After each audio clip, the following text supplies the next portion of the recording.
肺癌是各大10大癌症当中的第1名。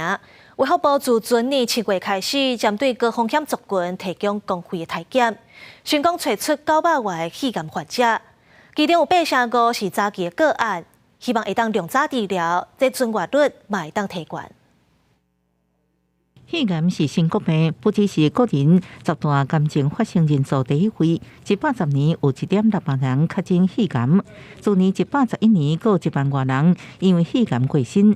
医师表示，肺癌患者存活率较低，因为初期差不多是无症状，若出现加速并较冇听这症状时阵，往往已经是晚期。但透过高质量电脑断层检查，简称 LDCT， 就用较早发现、较早治疗。第3期加第4期都还超过60%，这是我们的危机。那怎么样让这些第3期、第4期能够尽量变成第1期？目前证实唯一有效的方法就是低剂量断层的肺癌筛检。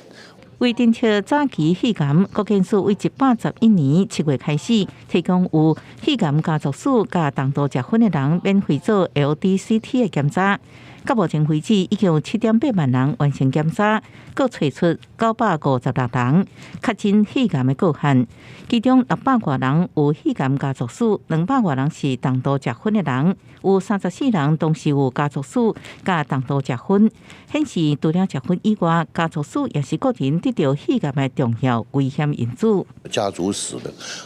的部分，那么能够的确从我们的筛检过程中也看得到，它是一般抽烟的2倍的一个风险